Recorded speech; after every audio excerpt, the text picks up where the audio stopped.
வணக்கம் மக்களே, welcome to Yoon tech world channel.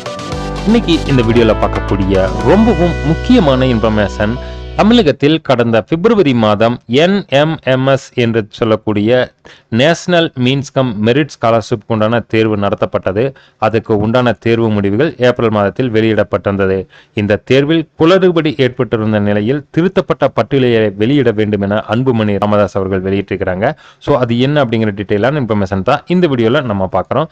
வீடியோவை ஸ்கிப் பண்ணாம கடைசி வரைக்கும் பாருங்க. சேனலுக்கு ஃபர்ஸ்ட் டைம் வந்திருக்கிறீங்க அப்படின்னா சேனலை மறக்காம சப்ஸ்கிரைப் பண்ணி பக்கத்தில் இருக்கிற பெல் ஐகான் அமைத்து ஆல் நோட்டிஃபிகேஷன் அமைத்த மறந்துடாதீங்க.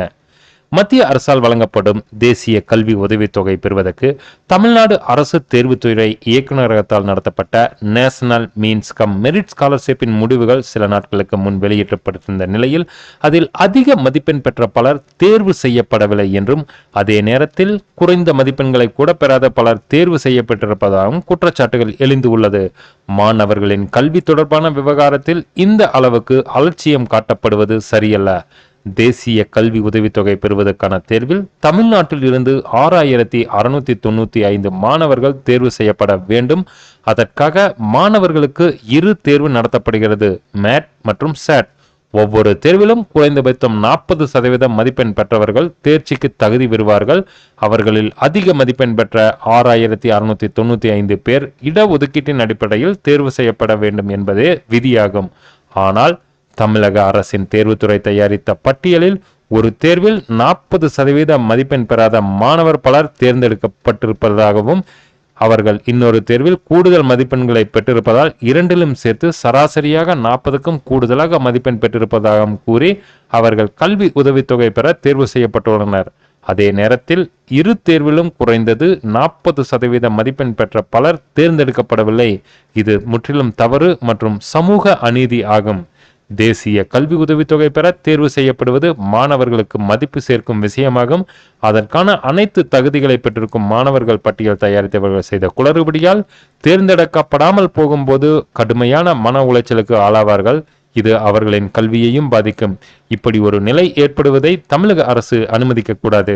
எனவே இந்த சிக்கலில் தமிழக முதல்வர் தலையிட்டு தேசிய கல்வி உதவித்தொகை பெறுவதற்கான தேர்வில் நடந்த குளறுபடிகள் குறித்து விசாரணை நடத்த ஆணையிட வேண்டும். ஏற்கனவே வெளியிடப்பட்ட தேர்ச்சி பட்டியலை ரத்து செய்துவிட்டு 2 தேர்வுகளிலும் தலா 40% மதிப்பெண் என்ற அடிப்படை தகுதியை பெற்ற மாணவர்களை மட்டும் புதிய பட்டியல் தயாரித்து வெளியிட வேண்டும் என்று அன்புமணி ராமதாஸ் அவர்கள் வலியுறுத்தி இருக்கிறார். இங்க பாத்தீங்க அப்படின்னா NMMS பிப்ரவரி 2025 செலக்டட் கேண்டிடேட்டோட லிஸ்ட் இருக்கு.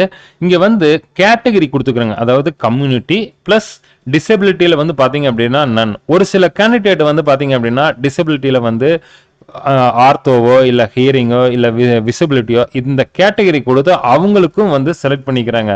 சரி, நம்பர் 1ல வந்து பாத்தீங்க அப்படின்னா கன்னியாகுமரி இந்த ஸ்டூடெண்ட் வந்து 83 87 மொத்தம் 170 வாங்கிக்கிறார். அதே கடைசி ஸ்டூடெண்ட் வந்து பாத்தீங்க அப்படின்னா நம்மளுக்கு 6695 ஸ்டூடெண்ட்ல இவங்களோட லிஸ்ட்ல வந்து மார்க் வந்து பாத்தீங்க அப்படின்னா இவங்க ரொம்ப கம்மியா தான் வாங்கிக்கிறாங்க, 24 36. பட் இவங்களுக்கு வந்து ஆர்த்தோ டிசபிலிட்டி இருக்கு. அந்த வகையில இவங்களுக்கு எஸ்டி ஆர்த்தோ இருக்கிறதுனால அந்த கேட்டகரியில் இவங்களுக்கு கொடுத்துருக்குறாங்க. பட் இதுக்கு உண்டான ரிசல்ட் வந்து மாற்றி வைப்பாங்களா வைக்க மாட்டாங்களா என்பது தமிழக அரசு தான் முடிவு செய்ய வேண்டும்.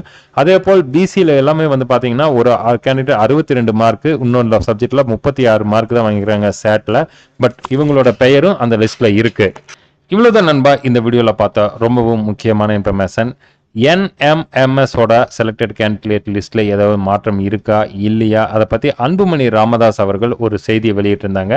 ஏதேனும் சந்தேகம் இருந்தால் நம்ம கமெண்ட் பாக்ஸில் மெசேஜ் பண்ணுங்க. சேனலுக்கு ஃபர்ஸ்ட் டைம் வந்திருக்கிறீங்க அப்படின்னா சேனலை மறக்காம சப்ஸ்கிரைப் பண்ணி பக்கத்தில் இருக்கிற பெல் ஐகான் அமைத்து ஆல் நோட்டிஃபிகேஷன் அமைத்து மறந்துடாதீங்க.